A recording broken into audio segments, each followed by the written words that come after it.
Yo, welcome to Character Development. It's your boy Daniel Elias here to bring you the Michael T. and Feliciano Segundo episode. These guys are filmmakers. Michael T. from Lawrence, Feliciano from Lynn. Me and Michael T. actually go way back. Man is responsible for the creation of the music videos to my SoundCloud rapper days. And Feliciano's got an extensive resume. We go into details about that. We talk about Dominican film and Dominican storytelling culture. It's a room full of Dominicans, so of course we came to the conclusion we're awesome. And finally, we talk about Bailando, their upcoming film inspired by bachata. It's a romance. We talk about romance films a little bit. There was some disagreements about the quality, I guess, of the genre, but we settled it, of course. Make sure y'all check out this episode of Character Development. Leave a rating if you're on the podcast feed. Help us out with the algorithm on the YouTubes. Like, sub, share, leave a comment. Everything counts. Everything helps. We appreciate y'all. But yo, welcome to Character Development. It's your boy Daniel Elias. Today I'm here with Feliciano Segundo Jr. and my man Michael T.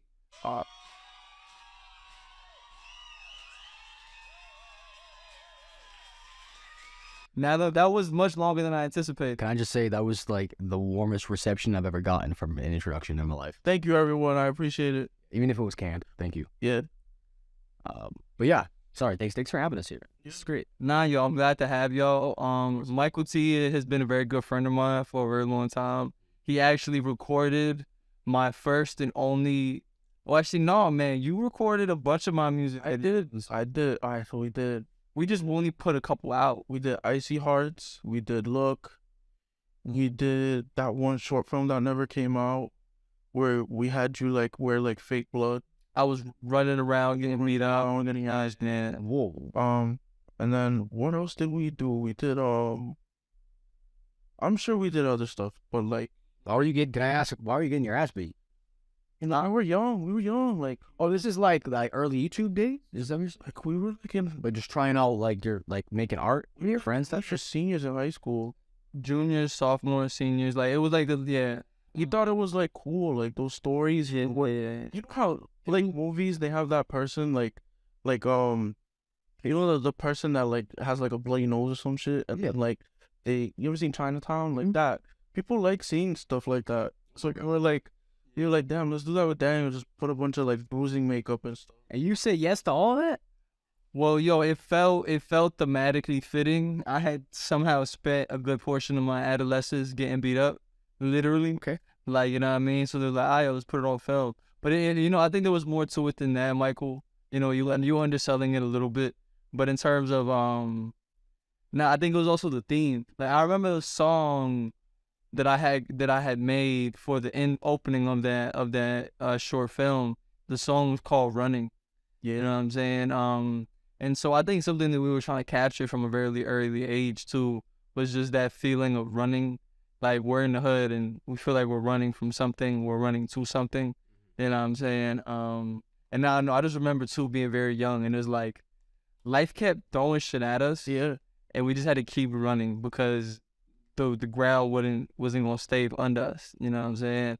I don't know if you felt like that. Oh yeah. All the time I felt like that. I remember I feel like at an early age when we're making stuff, it's like we don't even think about it. Like right now we're thinking about how I would like have these ideas about dressing you with like bruised makeup and stuff. And like, sometimes we'd come up with these ideas and we don't even know like how we even got there, and like maybe that like us putting our internal like how we feel like on screen or something. And as youth, there was not as much deliberation. I think also because we were doing a lot of like internal processing. yeah, Like, you know what I'm saying? I look back on some of the music I made and I like, I'm going through it. yeah. You know what I mean? But at the same time, it's like, yeah, we're just shooting the shit, and it was just really like you don't think about it till now. I'm sure like people like Tyler the Creator think about shit like that. Like his early stuff, you look at it and you're like, whoa, whoa. No, yeah. It's funny. We live in an age now where you can grow up with your artist. Yeah. You know what I'm saying? I can almost perfectly say, thoroughly say I grew up with Earl Sweatshirt. You know what I'm saying? When he was like when he was 18, I was like 15. Like, you know what I'm saying? So it was really just like having a bigger brother. And I have big brothers, but it was like watching your big brother become famous, and then he makes poems and music for you to relate to and like process, and he teaches you like, oh, here's Earl Sweatshirt going through all these things I'm going through as a teenager. I don't need to look. I don't need to ask my brother because sometimes they're just kind of like shit on me. You know what I'm saying? But yeah, yeah. Yo, this is so far. I've answered a lot of questions about myself. I feel like. Oh yeah. Why are y'all here today? So What were we doing today? You know, yeah. What's going on, guys? So, I'm sure you've known I've been making films for I don't even remember how long, probably since 2016, I could say. And, it's been a long journey. We've done 3 narrative short films, and now we're working on the 4th one, and it's the biggest one yet. And we're here to talk to you about Bailando. As I'm the director, producer, and, here, first film with my friend, my bestie, Feliciano, and No. he's the producer. I can pass the mic to him, and he can talk about it. And yeah, fourth narrative short film, and we're making stuff happen. Feliciano. Yeah. Well, that was a very generous introduction. Thank you. Yeah, we're just here talking a little bit about our upcoming film Bailando, what it means to us, what the story is. People have been wondering, oh well, what's the story? Like it's called Bailando and it's about Dominicans. Like I don't really know. It's like okay, well, like that. Like, this is what we're here to do. Let's like get to like the nitty gritty of it all, and to kind of answer a little bit of questions. And to also just let you know why you should be interested in it because it's a great film. It's going to be coming together. We'll be shooting it we got about 2 months. We're 2 months out from principal photography. But I know that there's also a lot more that you want to dive into. So Oh yeah. that's why we're here. Yeah. So we're probably gonna go if y'all are regular viewers of this program, all 5 of y'all. Then y'all know that basically, yeah, we'll be asking and talking about the specific project, but really it's character development, you know what I mean? So besides the project itself, we gotta know the people behind it. Oh, thank you. I don't think we're that interesting. I think You'd be surprised. All right, cool. Let's go. I'm surprised. I mean, you gotta look. Is there anything off topic? Things that we do not want to get into? Like, oh, are we keeping away from like? Abortion. Oh, okay. That's very very strong first one. If you feel like I don't see that coming up at all in conversation. Weirdly enough, right? that was kind of the joke. Okay, cool. But in all seriousness, though, if you feel like you can get canceled for it, don't fucking say it. All right, and so we're not that kind of program. Thank you. But no, so I asked you guys a little bit about this earlier, and now I want to know the moment, right? When did you know you wanted to get into film? Do you want to go first? No, you go first. You want me to go first? Please go first. I have more time to think of my answer. So, I think at some point in my life, from what I remember, I honestly didn't want to make art at some point. I thought like I didn't want to make anything. I was very down and out. I was young, and like I didn't want to make anything. I was just like I don't want to make anything. And then, I had this one big event. It was like a small little intimate event. Made a DVD with all the last projects I did, and I was just like, yeah, I'm done. And after I made that, I think I made a personal piece. It was like a big personal piece. And at the time, like I said, we're young. We don't even think about this stuff. Um, that it's a lot. Like there's a lot of pieces into it. I think thinking back, even back more than that, like 2016 was a really big like eye-opening year for me. Yeah. I think I was filming a lot of stuff. I didn't know what I was doing with all this stuff. I made this film after hours with a group of my friends. I'm sorry, I'm just jumping back and forth. The timeline is really foggy, but yeah, I did after hours, and that was the first major event I ever did. First of all, I was totally against it. I'll tell you straight up. Against After Hours? Like, I was with making the film and putting it on the internet, and then that was it. It was like, you know, Jeremy and like Starlin and all of them. They were just telling me, like, they're my friends, by the way.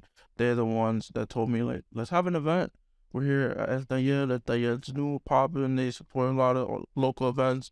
And I was like, why are we having an event for? Why we gotta do that? We just put it online. And then they were like, no, we need an event. Like, we can have people come, they'll watch the film. And we had the I event. remember this. We had the event. There was a huge audience. Huge audience. Yeah, I think did you perform? I might have performed. I think we were young, bro. I still have the flyer. I was such a bro. That you actually recalling stuff. I'm gonna send you a picture of the flyer. I don't remember that. Yeah. I did perform. But that night was very eye opening. I'll tell you that. Yeah. Like, that was one of the nights. And then to backtrack the time where I was gonna quit, I was really down and out. Didn't know what I wanted to do. I made this very personal short film that caught a lot of attention from Marcus, who brought me in, and he was like, yo, let's make a short film, and I'll give you a budget of $500, and we'll make this short film. And then we made Boys Will Be Boys. And I think that was the first time I sat and I was like, yo, I want to make movies. Like, this is crazy. Like, that was the first script, first everything. And yeah, that's basically like how I could say that's what got me into film. And then that was just the jump start. That was a long story. I'm sorry, but like, shit, it was just. We like that sometimes. Life is a long story. Nah, that honestly wasn't that long. Yeah, what boggles my mind though is that I'm realizing I was there for all of it. Yet I forget. I be forgetting I was there for all of it. Right.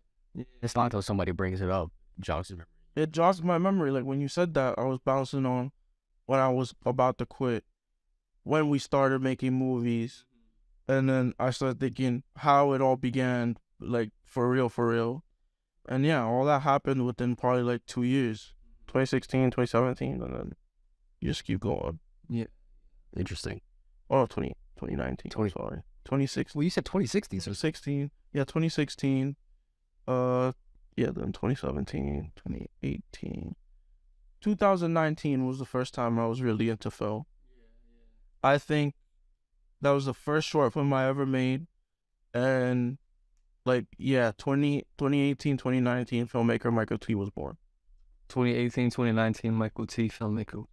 Yes. Alright. When was filmmaker Feliciano born? oh god, it's I think what I find so interesting while your answer. Am I also is my game? Are we good with the mic? I'm not fucking it up. You could back up. I'm moving my feet of that. I'll be real. You could back up. All right, you're like, yo, you French kids are the fuck on that microphone. All right, we can. So I'm good, right? Gain is high. I'll be real. Oh, okay. That's all you need to know. Dale. Okay. Put it like that so we could back up. Word. Bet. Well, I would see these podcast clips and everybody's sort of, like so close to the microphone, so I wasn't sure. With the Wipers Club, like, these niggas is like, and then Charlemagne be like, yo, put your lips on the mic, pause. Like, Yeah. it's weird. Anyways, what I find interesting about your answer is you brought up like those years, 2016, 17, 2019. Those years are also very pivotal for me in my life and my development as an artist, because something that I recently went back through, everybody has the Notes app on our phone, right? The Notes app is so essential, I think. So I went back in my notes and I realized there was this thing that I used to do when I got my iPhone. I would go to the movies, and this was like 2016, 2017, let me say. I would go to the movies, pick a movie, and I think in the year, I made myself like over 100 movies, but I would break down each act structure, right? At the time, I was very obsessed with this amazing book called Save the Cat. You know what Save the Cat? I've heard of it. It's like the filmmaker book that they like pitch to everyone that go to film school. Basically, what it is like the Hollywood has this structure of how they sell films and how storytelling works, and it's like at this moment in the story, this happens. 50 pages in, you have the middle point, which is where the hero of the story either thinks he's about to win and the movie should be over, or he like hits the lowest peak in his life. So anyway, I used to go to the movies and I would like, no bullshit, like find those beats in every film. And what I started noticing was there was a pattern for each film. So eventually it just became like a hobby to me. Like I would just go pay $12 to see, I don't fucking know, The Boss Baby or some shit like that, or like Fast and Furious or some shit, whatever movie came out in 2018. And I would just go through it. And I realized at that point, I was like, oh, I got to go to school and get my degree in film. Like, this just can't be a hobby. So at the time, I was working at JetBlue. I worked for JetBlue Airways. I think about a year in, I was like, yeah, it's time for me to go to film school. I'm done. So I quit my job. My job, I had like it was like flight benefits all around the U.S. for free. Gave all that shit up. I was like, I'm gonna move down to Florida and get my master's degree in film. And yeah, it's all really took off from there. Yeah, that was 2019 is when I quit. I forgot to say that. So interesting around that time period. It's like summer 2019. Damn, that's sick. Cause like think about it, you turned like from just that one hobby, you were just like, all right, I'm going to film school. I feel like there's some. Just the idea of breaking down story structures, I find very interesting to me because there's really only like 5 or 6 stories that are being told in Hollywood. I had a friend, the editor of my book actually. She recommended a book called The Seven Stories or something like that. There's relatively only about 7 story structures. Yeah, and we can follow. Period. Like not let alone 5, like 7 at all. You know what I mean? It speaks to me at least to like the I like to think, or at least no, I think that we like to think we're like very special, but it's like, yo, bro, we can study the patterns in our brain to the extent at which, like, you could watch the same movie over and over again and not realize you've actually watched the same movie. You know what I mean? Romeo and Juliet, West Side Story, like, you know what I mean? Like all the iterations of the same like story structure. Hero wins at this part, they lose in this part. You know what I mean? But yeah, it's a shared experience. Yeah. Like the movies that you just listed, those are all rom-coms, right? Yeah. When Harry Met Sally, Step Up, High School Musical, Save the Last Dance. You said, Ben, you mentioned it's interesting. I love that movie too. It's very interesting. Would not be able to be made today at all.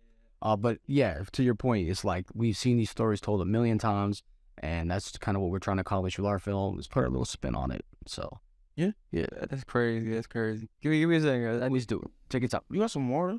Yeah, bro. Actually, yo, bro, I would love go to the fridge with some Anwam right now. This way. What's this new? I think we should keep it rolling, to be honest. Yeah, where it's the same camera angle. You just cut around it, no? No, I just chop it out. Okay. Like type shit. You know, cool. Pass me I don't want the water though, but pass me any the thing that says synergy. I don't know what the fuck that is. That super healthy drink. Oh yeah, it's like kombucha type shit, right? Oh yeah, this is kombucha right here. Kombucha. Well, it says kombucha on the thing, right? Yeah. I just call it kombucha because you know what I mean. It's kind of it's upsold what it does. You know what I'm saying? It's hell expensive. Okay. It's good for you. Right. At the price at which they sell that at Good Health. How much is that bottle, you think? Well, this bottle is probably like $3-4. That's not that bad. It's not that bad. Bottle of water is like $3 now. Oh, we turned it off. What happened? It's making noise now. We turned it off. Is that gonna be enough? Is that an issue, audio-wise? No? Okay. Oh, okay. I trust you. Yeah, what were we talking about? I'm sorry. As a filmmaker. That's really all we're saying. I was asking y'all when y'all realized when you became, or like when y'all decided y'all was filmmaking. Y'all put the bottles out. Like on the floor? Yeah. Don't. Oh, I'm sorry. Oh, I get it. Sorry. No free promo. No free. Right. Oh, let me just. You gotta take the wrapper off. What? Like Poland Springs gonna become like knocking on this door any minute now. Open up. Nah, but we're not gonna do it. Yo, we'll put it in the video. Come on. Fast. You'll run that check. Are you good now? Yeah, I'm gonna do the same shit. Fuck it. Sorry. What were the hardest moments? Like, Like, why haven't y'all quit yet? Ooh, that's a great. You know what I'm saying? I'm sorry. Can you ask that question one more time? Okay, yeah. I originally was gonna ask like, yo, what was the hardest moment? But nah. Why haven't y'all quit yet? You I can go first. I just want if you want. You go first. Oh, that's a great question. All right, Mike, your flash is on, bro. Oh, Your flash. Your flash on your iPhone is on. Yeah, it happens. But to answer your question, you asked us why haven't we stopped yet? I personally like to answer that question by quoting the first producer I ever got a paid gig on. It was this film called The Requiem in 2019. producer on that film by the name of Cameron Burns from Paper Street Pictures down in Texas. I don't know if he's still in Texas, but I remember the first day of production. We just wrapped. He drove me back to my hotel, and he told me something that I'll never forget. He was like, "The people that are most successful in this industry are where they are because they were too stupid to quit." Right? Thousands and thousands of people leave this industry every year for whatever reason.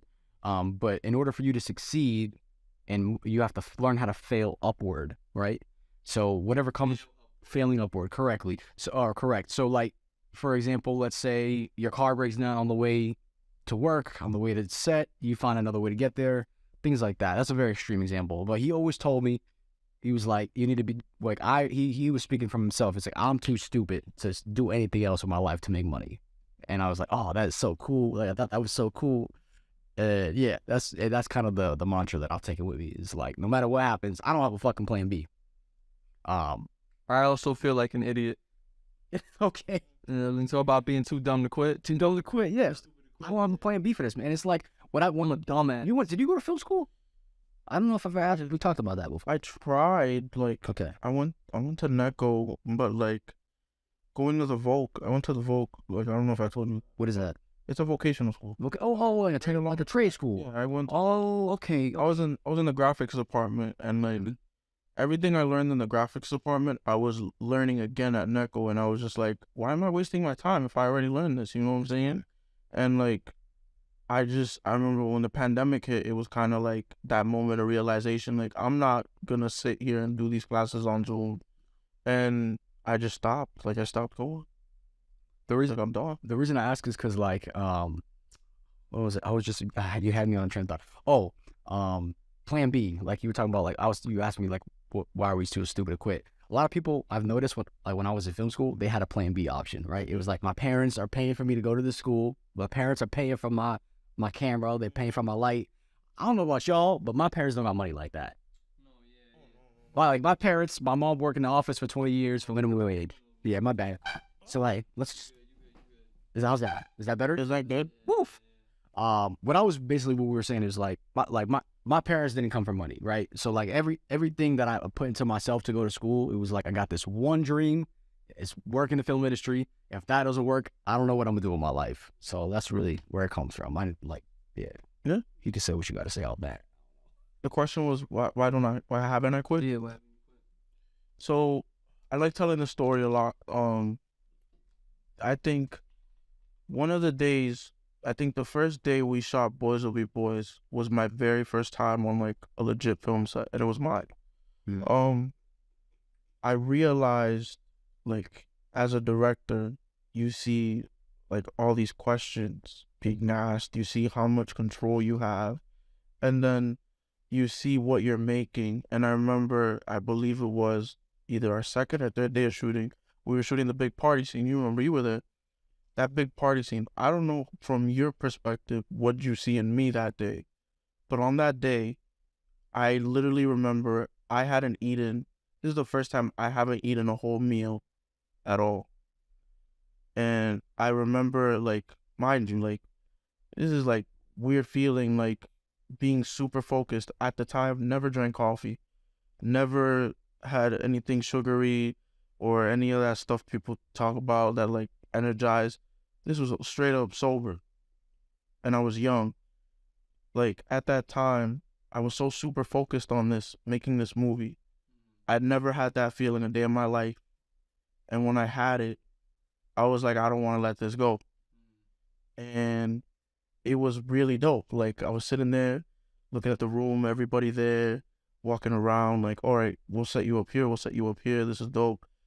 Yeah, I was like, yeah, Marcus, let's get this shot. And like, by the time that all happened, I lost track of time. I lost track of like my food and everything. And like, You still hungry? After we wrapped, I started realizing all this shit I didn't do. I didn't eat. I didn't. You realize it. I didn't realize all that. And like, I hadn't had that feeling for anything, like ever in life. And like, I think from that moment on, I was like, damn, if I like this feeling, I want to keep it going. Like, there's no way I'm gonna stop doing this.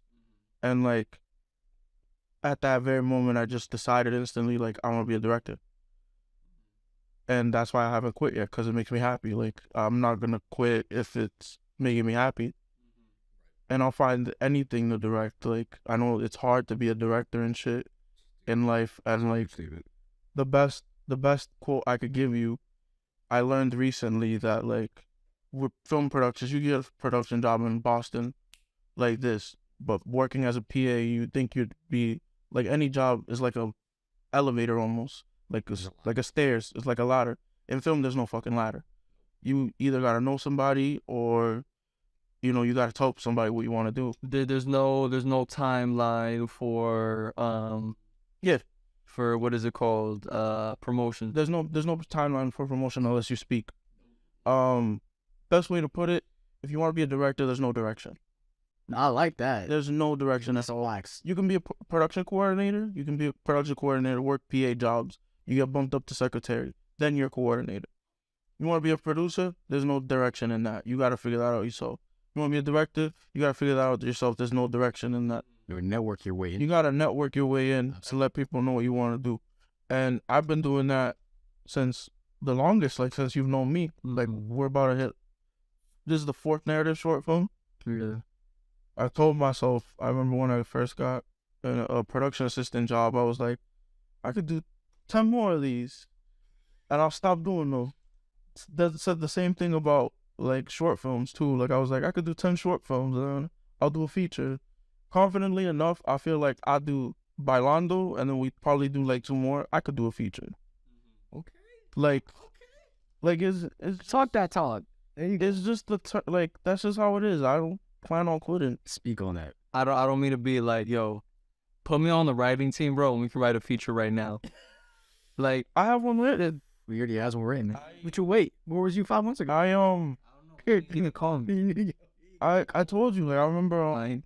I remember we've had conversations. I'm like, I've had conversations with Feliciano too about this. Like, writing a movie is fucking hard. 90 pages. Yes. There was for a lifetime I thought I couldn't write 90 pages. Like, that shit is crazy. By yourself. It's by yourself. Think about how many movies in Hollywood have like 5, 6, 7 writers on it, and this like one person gets all the credit. It only gets easier, bro. Oh yeah. Like, yeah, Hard. that's the one thing. Once you've done it once, going through it again, it feels different. You know what I mean? Granted, though, as a book writer, I'm worried. Will I be able to write another good book? I think so, but yeah, you know what I mean? It's just a question you always have. Like, did you only have that one in you? You know what I'm saying? Like, Anger type shit. yeah. But I don't know. I don't think it works like that when you're a real like technician. And you really know the science of the thing. You know what I'm saying? Even when it's not your best, it should still be good. You know what I mean? And I think another cool thing, the reason why I like being a director or even making movies overall is because growing up, I had so many different aspirations. Like, I was in 2nd grade. I don't know what the fuck I was thinking about. I was like, I want to be a baseball player. And now I was just off rip because growing up at my crib, that's what they were watching. And I was like, I want to be that. You know, my mom even tried like talking to people to get me in the Little League. Never did it. Never fucking did Little I League. did. I coached Little League. Yeah. I remember we got into a meeting. I remember like being young. We were in a meeting for all that shit. But like, you know, Little League and shit. Tried out for the basketball team. Like, what? 5th grade? Didn't make the team. Listen, I seen you Didn't make it. I seen you play ball. Definitely make the team. Yeah, absolutely not. Yeah, bro. Because you make. But these are just different dreams. Like, I'm telling you, like, these are different dreams. You know, me and Feliciano share a love for pro wrestling. We love pro wrestling. WWE. Would never be able to wrestle. Love pro wrestling. I don't think I'd ever be one. Maybe a manager would be nice. That would be fun. These are all different dreams, and I feel like as a director or even like you, like a writer, these are possible dreams that you can make happen through, you know, your interest. Like at some point I want to make a baseball film. At some point I want to make a basketball, pro wrestling, stories of those different career areas, and you know, as a person of color, there's not that many stories. Surprising enough, film is like 100+ years old, and there's not that many people of color stories in those narratives, and it fucking sucks. Like, I want to be the one to bring more of those to light. Like, I feel like we need that. Like, we need that black pro wrestler story. and we need, you know, more of those stories that don't get told like in the mainstream spotlight. Right. Like bro, Creed 3 just came out in IMAX. What's your point? Like they didn't have that back then. Like think about it. Back then it was Rocky, the Italian Stallion. Like It was the and then think about it, Apollo Creed. Like he was the OG. Like he was nasty. We love him. And then to finally see like, you know, this prolific like black boxing movie with like two of the biggest actors in Hollywood, both black, and then the director black. In like, I'm getting chills telling you about this shit. It took us years to get to that. Why? We could have had that shit back in the 80s. But like it took us that long to get that. And like just feels really, yeah, that too. But it's sort of to say that like, yo, not a lot of Spike Lee's movies I feel like are mainstream like Creed. Yeah. No, I mean almost none of. It's amazing too how much people we have now to like pull inspo from, like Jordan Peele, Donald Glover, Spike Lee, like Barry Jenkins. Well, who is he? He did Moonlight. Fuck. Beale Street Could Talk. Yeah, he did Bill Street Could Talk. I know that he's petty. You ever seen Beale Street Could Talk? I feel like you'd love that. You'd love that movie. Okay. I know Baldwin wrote that. Mm-hmm. Pretty sure Baldwin wrote that. Yeah, he did. I don't know. I have a thing against romance movies. Really? I just don't like. You don't like romance movies? Why is that? I don't know. They're not exciting enough for me. And like I can't get invested. You hate happy endings? No. To a certain extent, yeah, actually, I do kind of hate that. Like you hate when they end up together at the end. Like, I'm like, why didn't they die? Is it because of the core? Is it because it's corny? Jimmy, is that why? Slightly, yeah. My thing is that, like, yo, media for me needs to be about life and death. Like, for it to mean to have the highest value, like for me at least, if we're not dealing with life and death, we're not dealing with the most important subject I think art can deal with. But not everything has to be so serious all the time. Nah, fair enough. Like, haven't you ever seen, like, you ever just been walking around in public and seen, like, a couple in public and be like, damn, they look really nice together? For sure. Yeah, definitely. That's something special, I think. I think it's something special. Because not everybody has, you know, everybody's always chasing that, like, that perfect lover scenario of, like, two people who are, like, born to be together. But that's exactly why I love Fantasy. The tragic ending, because to me it's more real. It's more the real life. Yeah. I feel like, yo, more people end up alone than they do together. Right. You know what I'm saying? Maybe I'm wrong. I don't know. I don't think you are. I mean, but it's one of those things where, like, yo, I like the tragic ending because I like the realistic ending. Yeah. And also too, and this is kind of fucked up. It's always funny to me. Like I'm one of those people with a little darker sense of humor. I mean, and that not in that it's funny, like haha, those people's lives they're hurting. Man, look at them, they're in pain, man. No. It's more like life is so absurd and insane and unpredictable, that I almost feel at peace when I see the same happen to somebody else in the movie. In the sense where it's like, yo, you know what? I'm not alone. You know what I'm saying? Other people do suffer. This is kind of sound like resentful, but when I do see the happy ending, I'm like, yeah, but that's not how we really feel. Yeah. You know what I'm saying? That's not what really happens to us at the end of the day or the relationship. Who's to say that? You know, that's up to us at the end. You know what I mean? My favorite kind of romance movies are the ones that aren't predictable. Yeah. My favorite, I will say, is The Eternal Sunshine of the Spotless Mind. Oh, that's a good one. That's a fight. That one wouldn't break your heart if you let it. Yeah. Yeah. And that's a tough one. That's an internal battle right there. Yeah. You know, Starlin, bro, I'll never. What? At Starlin, when I was gonna go visit him in L.A., he told me that on the Tarantino Theater they were doing a double feature that night. It was that movie. Can I guess the other one? Guess the other one. Is it Memento? No. It was that movie and Scott Pilgrim. This is not. That's a banger. And I was like, Okay. I was like, that sounds like the darkest, like, weirdest double feature I've ever heard for like a back-to-back movie. But yeah, They end up together at the end of Scott Pilgrim, right? they do. But you know, but they do not. Did you know that they did two endings for that movie? I heard. There's an ending where they don't end up together. Right. Did you know that?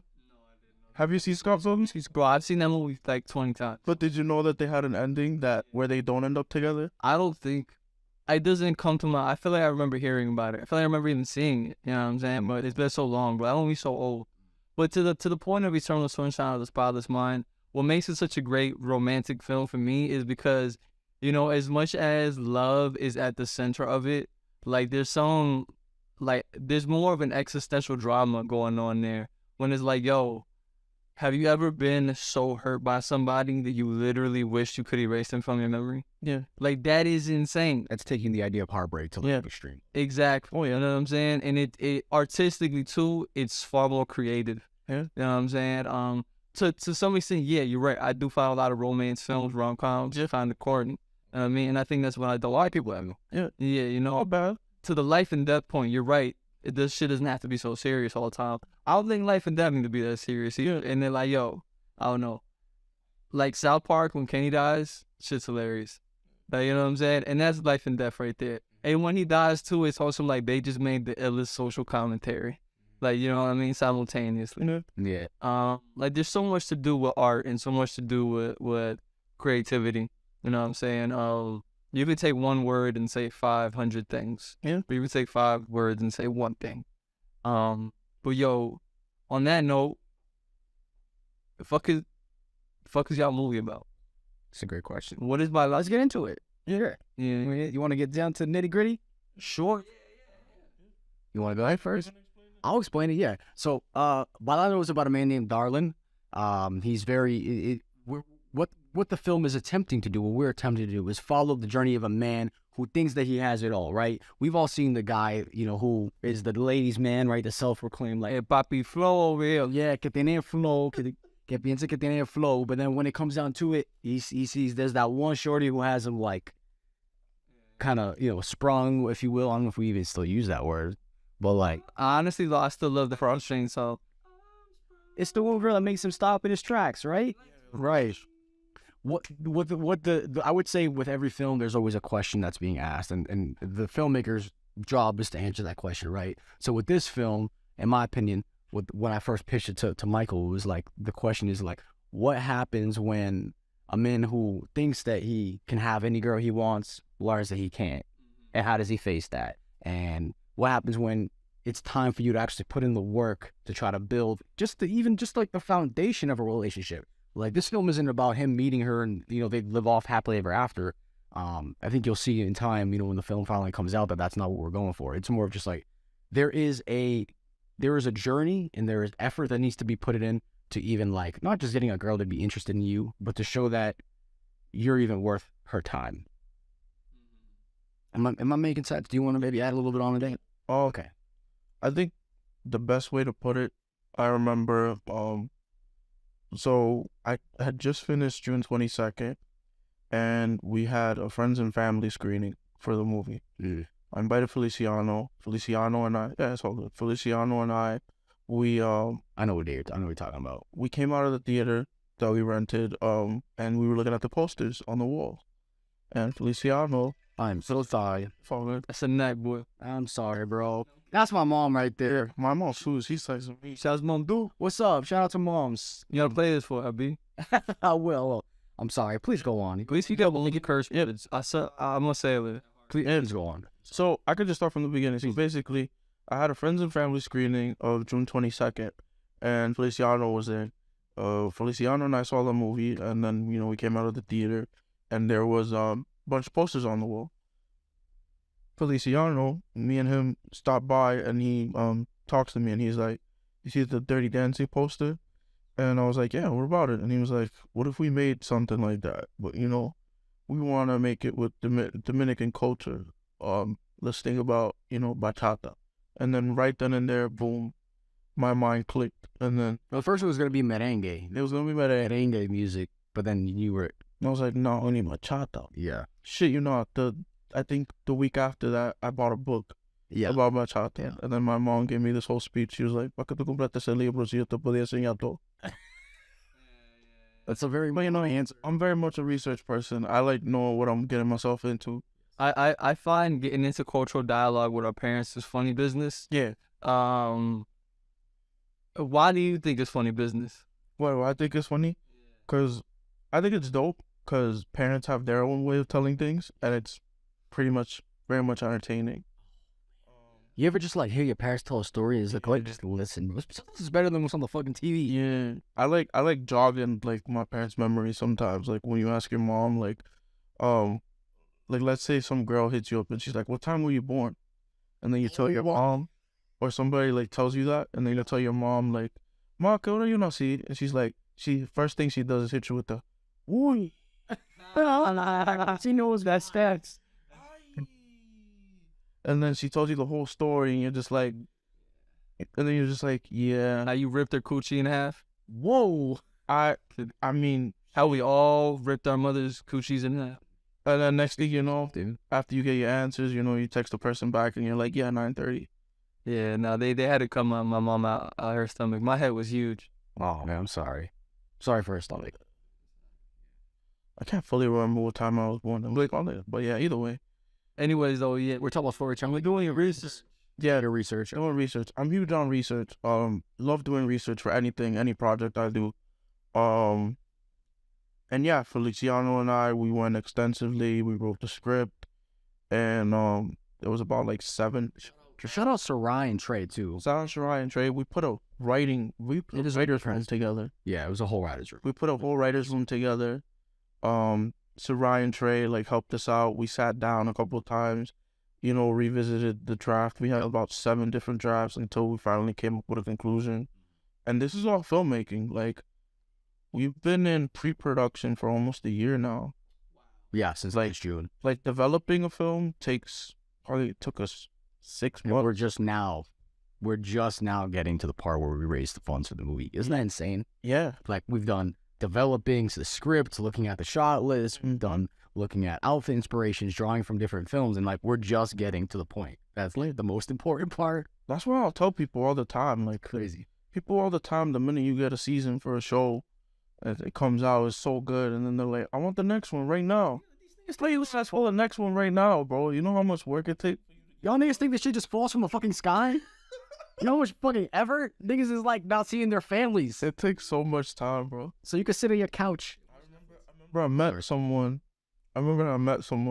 This relates to what we're talking about. Yeah. I met someone who worked and for Marvel Studios and stuff, and like bro, I heard it took them about like 4 years to do the Avenger movies. Mind you, Avengers, I think they did Avengers Infinity War and Endgame. Did those movies back to back. You must have hated each other when that shit was over. Bro, and I heard it was, and think about it, we got those movies, what, 2018, 2019. 2018, 2019? They were together for 4 years, That's crazy. working on that one giant. They basically went to college. I was about to say that shit. They went to college to go to Marvel. They had, so, Marvel University. Yeah. so they had like people out in Atlanta for 4 years from all over the world working on this giant 2-part movie, bro. Imagine being pulled away from your family for 4 years in Atlanta working 12-hour day shifts. Just, that shit is crazy. I'd like to think that we're at a point right now because we've been developing this for so long. Yeah. We text, we communicate almost on a weekly basis. I'd like to think we're not sick of each other in terms of correspondence. You can say different how you feel. I feel like recently we're building a giant family. That's good. Like, I'm very excited for production because those 4 days, are going to be rough, but at the end, like, there will be tears. Yeah, it's gonna be Like, so we're shooting more Memorial Day weekend. yeah, We have lockdown. We're shooting 4 days, different locations for each day. And yeah, like he said, we're gonna be stuck together for 4 days. and to go back on me doing research for the film, Lawrence, Massachusetts. Talk about it. I've done so much research trying to figure out what's this filmmaking history over here. And like, I still gotta figure it out still sometimes. I still gotta go visit the history center and talk to somebody. But for the most part, the history, like, I don't see people of color in it yet. In the filmmaking history of Lawrence, Massachusetts. That something like this at this scale hasn't been done yet. No. It hasn't been done yet. In terms of my research, it hasn't been done yet. We're doing something very historical here. We're bringing in so many different creatives from a lot of different cities in Massachusetts.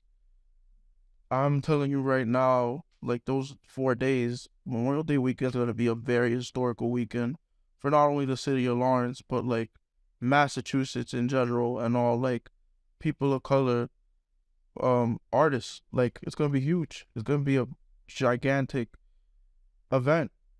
And we're going to look back on that and be like, holy shit, that really got done. Yeah. And then we're just going to make another one. And it doesn't stop from there. It's a lot of history making. Yeah, I say maybe let's focus on this one first before we think about it. But Michael's right, and you're right too, Feliciano. And so that's why it gotta be that's why motherfuckers need teams. Yes. Cause you gotta have the one motherfucker who's gonna like get lost in the dream, and you're gonna have the one motherfucker who's like, yo, we're still here. You know what I mean? Cause I know it's a constant balancing act, yo. To the point of like just creating history, yo. Like now is the time more than ever. We're in this period in human civilization where shit is just kind of up for grabs. And a lot of people don't really realize it yet. You know, if you still think that blockchain is kind of stupid, you need to relax and you need to get up to date. I don't want to say about like what NFTs might do for Phil or like crypto and blockchain. Like I don't fucking know all about that stuff, but I just know what my friends tell me, and from what they tell me, like y'all might be at the frontier of entertainment. Hopefully. We'd like Yeah. to think so. You know what I'm saying? If not globally, at least right here in our community. And that's really all that matters too. You know what I mean? People really forget how much one small act has on the large scale of world building, yo. Right here. You know what I mean? We're reaching the 50 minute mark. Okay. Oh, yeah. Hey. How much? Huh? You talk. Yeah. Yeah. No, normally too, I'd be going for like an hour and a half, but like, yo, we've been working all day, man. I mean, my social battery a little low, yo, but we're gonna run it back for part 2. I feel like I definitely got to know Feliciano because it's the first time I ever met my mans. Yeah. And honestly, I feel like we got a first take on you, Michael. For as many years as I've known you, bro, you know, there were certain parts inside your story that I never knew because, you know what I mean? Yeah. Yo, we're going to check back in, honestly, probably like next month. That'll be it. Yeah. Or even after we shoot. Yeah. Let's do it one in like, I don't know, after we shoot. Bro, Nancy, we can do it before we shoot, after you shoot. I thought after would be interesting. I'm going to be home before Memorial Day. So I'll probably honestly come out and help. I said, You know what I'm saying? I'll pop in. I'll bring some. I'm gonna have some different equipment too, where I could do some on the fly interview when it's helping us with marketing. Oh yeah, Daniel's helping us with marketing on this film, by the very big help. Yeah. Shouts to Tiana. You know what I mean? Big T, Lil T. You know what it is. Can I say one more thing before we log off? Bro, yeah, that's what I was gonna say. I was giving up my red, but okay. Last word from y'all. Y'all go ahead. Yeah. I just wanted to say, thank you for having us on your show. It really means a lot for us to get on a platform like this and just kind of speak on the art that we're building together. If there's any way that anyone that's watching this would like to support us, or if there's any way that you're looking to kind of help us make this film, it's very easy. seedandspark.com. Our Bailando campaign is currently running. We have about 42-ish days left in the campaign. It ends on May 20th. So yeah, you can go ahead and see all of our donation tiers. You get a copy of the script. You get access to Michael's private diary where he's giving us updates on his approach to the film. We have a QR code that's going to send you to a, do you want to talk about the Bailando playlist real quick? Yeah. Because that's just kind of exciting. We did, there's a bunch of music that inspired, the film, and we made playlists like on Spotify for people to listen to it. Right. We're going to include maybe some of the artists that we've been talking to that are probably going to be a part of the film. And, yeah, we're gonna be doing a lot of stuff in terms of this film. We definitely have, I believe, if this drops at that date, we're having a fundraiser at El Taller Arts Cafe. It's gonna be from 9 to midnight. Yeah. I don't know if I told you it was gonna be from 9 to midnight, but it is going to be a Bailando fundraiser. We're going to be playing a film that inspired our short film, And We're also taking donations too. yeah, for every concession, you know, for every food order, we get a percentage of that for the film. So it's gonna be really dope. Most of the cast is gonna be there. We'll be playing some music before you get in. It's gonna be a real dope movie experience. I got a lot of surprises lined up. Let's go. Yeah, pull up. And yeah, I love movies. Let's keep making them. Character development